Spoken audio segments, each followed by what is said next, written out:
Good morning, good afternoon, good evening. You got gourd, you're hurting hippie, and it is hump day. We have made it halfway through the week, and we're at the end of Terp Talk. Sick Mick, thank you very much, but we have covered myrcene, limonene, caryophyllene, linalool, and pinene. But we're now to the last couple. Well, there's many, but I could go on forever.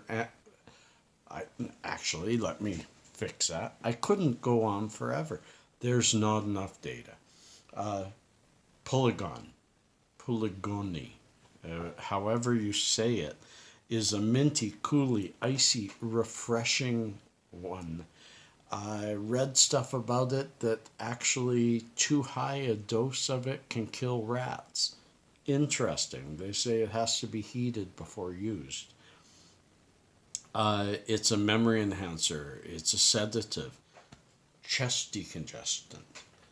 But I couldn't find too much about it. So I thought I'd end Terp Talks by talking about it, just the little bit I know, and eucalyptol. And I'm sure most of you understand what that is right away. Spicy, refreshing.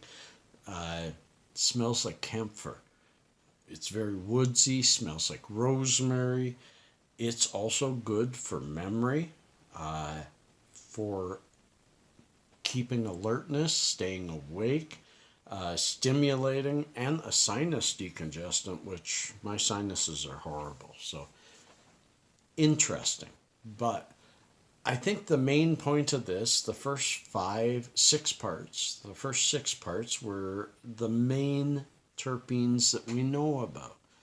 We have many years to follow coming to us of great expertise being applied to this world and great scientific minds that have just been waiting to do studies. And those studies will create more studies, and we are finally going to get the information we need. Remember, stay tuned for little known facts at the end. Anyways, um, I very, very often now, when deciding on a strain that I want to try, I try to look up. I use all bud mostly. I use leafly a little bit to try and find as much as I can about the composition of the plant. Also, what you cannot find in the LPs is I talk to the growers, find out how they grew it. Did they grow it inside or outside? Was it organic or hydroponic? Uh, there are so many growing methods, and they all produce slightly different.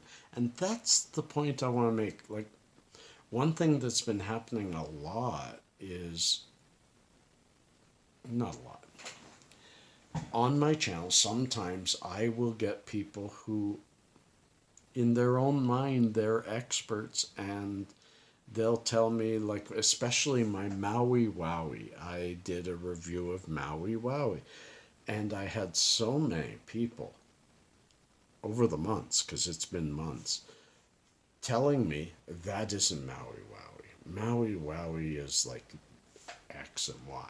Maui Wowie is only Maui Wowie if it's grown on the island. That kind of thing. You have to understand that these plants are really, really different depending on how they're grown. If you give them extra light, they will produce more THC, depending on the intensity of that light and the color of that light. Certain moods that you create, like music and that, can enhance and create extra terpenes. There are so many things that we just don't know. And that's what I love about being a part of this. You know, when I grew up, although I knew I enjoyed cannabis, I knew so very little about it. Very little. And today's gourd, if you went back, would be probably turning down almost everything I ever purchased because I'd say, ooh, most of it was brown seedy, and it was brickweed from Mexico. And even local homegrown, most of the homegrown people didn't know how to make homegrown. It was just the entire plant all shoved in a grinder and dried up and turned over to you. It's no wonder we get a lot more high now. I've kind of gone all over the board, but I want to thank Sick Mick for an incredible discussion that has lasted now 7 full videos. And I want to encourage y'all to please subscribe.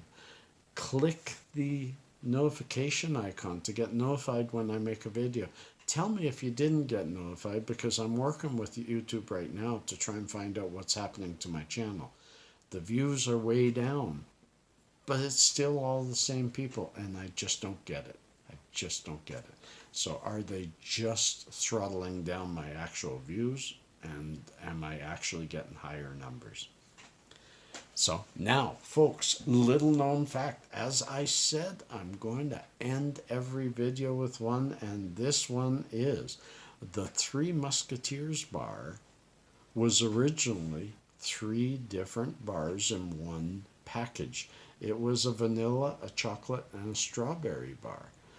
But when the other flavors of vanilla and strawberry became hard to get during World War II, Mars, who makes the Three Musketeers, decided to make only one. That's why only chocolate.